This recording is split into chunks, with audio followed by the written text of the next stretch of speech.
The golden light of the Mediterranean coast bathed the famous waterfront avenue of Cannes as Helena adjusted the final details of Flavors of the Sea. Her experienced hands arranged lavender flowers on ivory tablecloths, while the aroma of freshly baked bread escaped from the kitchen. After losing her prestigious restaurant in Paris, every detail of this new beginning carried special meaning. The door chime tinkled with the sea breeze when a commotion on the sidewalk caught her attention. An elegant lady had stumbled near the famous film festival stairs. Without hesitation, Helena rushed outside, meeting at the same instant a distinguished man with graying hair, who was already providing assistance. "I'm a doctor," he said calmly, introducing himself as Dr. Carlos, with an accent that revealed his Brazilian origins. Helena quickly brought water and a typical regional chair from her restaurant. The way they worked together in silent synchrony seemed almost rehearsed. After ensuring the lady was fine, Carlos raised his eyes to Helena, noticing for the first time her professional apron and the sophisticated restaurant environment. "Is this place yours?" he asked, surprised to discover she was also Brazilian. "Opening today," Helena replied, a mixture of pride and nervousness in her voice. "After years in the bustle of Paris, I decided it was time for a quieter, fresh start." "What a coincidence," Carlos smiled. "I'm also starting over here. I traded the French capital's excitement for Cannes, seeking that same tranquility." 3 months after the opening, Helena watched the light rain fall on the Mediterranean Sea through the restaurant window. Flavors of the Sea had attracted an international clientele, including Carlos, who always appeared for lunch on Wednesdays and Fridays, choosing a discreet table with a view of the port. That morning, however, her expression was tense as she read the email on her phone. Her main supplier, responsible for the best seafood on the coast, was closing down. The news was devastating. Without that source, the quality that had made her restaurant famous in Cannes would be compromised. "Something tells me it's not just the rain that's worrying you," Carlos's familiar voice surprised her. It was Wednesday, and there he was, punctual as always, shaking his Italian umbrella. Helena hesitated, but something in the way he looked at her, that mixture of concern and understanding, made her open up. "My supplier closed down. Without them, I don't know if I can maintain the restaurant standards. I've lost a business before, Carlos. I can't go through that again, especially in a place as demanding as Cannes. Maybe I can help," he offered cautiously. "I have a patient, Antoine, who leads the largest fishermen's cooperative in the region. He mentioned wanting to expand his business." Helena felt her professional pride stir. The last time she had accepted help in her business, with her former partner in Paris, it had ended in disaster. "Thank you, but I need to solve this on my own," she replied more curtly than she intended. Carlos's expression darkened slightly, but he maintained his gentle smile. "Sometimes, Helena, accepting help isn't a sign of weakness, but of wisdom." He picked up the menu and changed the subject, respecting her space, but his words continued echoing in her mind throughout the day.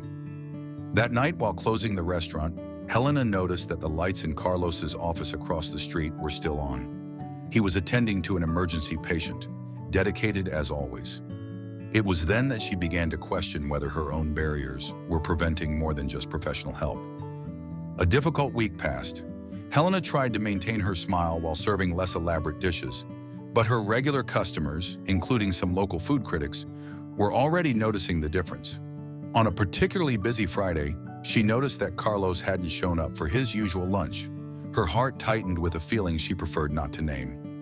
Late in the afternoon, as the crowd thinned and the sun began to set over the Mediterranean, the door chime announced an unexpected visit.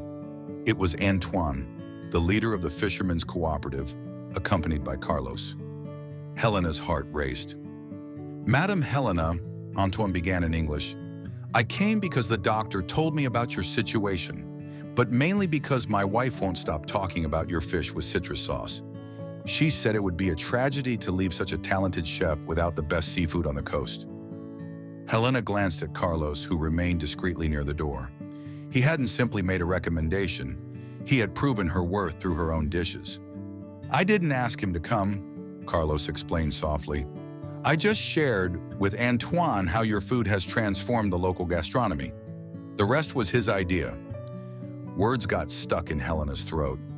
For the first time in years, the help offered came without strings or expectations.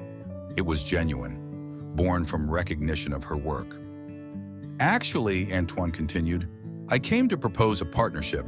We need a restaurant of excellence to showcase the best of our fishermen, and your establishment is perfect for that. Discreet tears sparkled in Helena's eyes.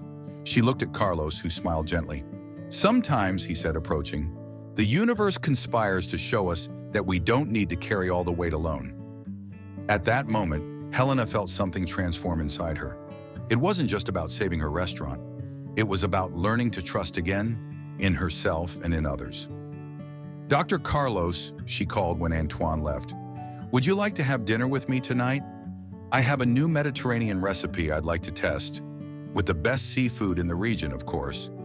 His smile lit up the room. I thought you'd never ask.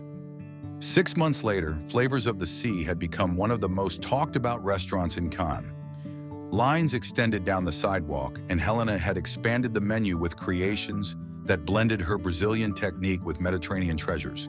But the most significant change wasn't just in the restaurant.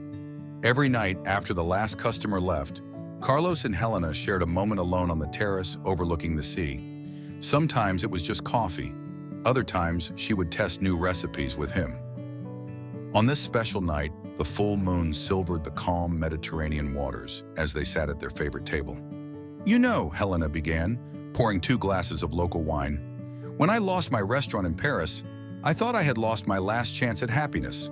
I built so many walls around myself. Carlos took her hand across the table, and I was so focused on healing others that I had forgotten to take care of my own happiness. Until I tasted that fish with citrus sauce of yours, he joked, making her laugh. Who would have thought that a stumble in front of the restaurant would change our lives? Helena smiled, remembering the day they met. Actually, Carlos said, pulling a small blue velvet box from his pocket, that stumble might change our lives even more, if you want it to. Helena's eyes welled up at the sight of the ring. It wasn't just a piece of jewelry.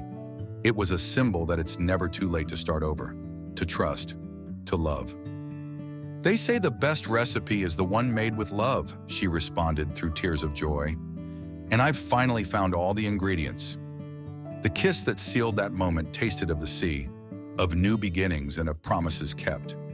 On the horizon, the sun was setting over the French Riviera, painting the sky with the same golden colors as the day their lives intersected.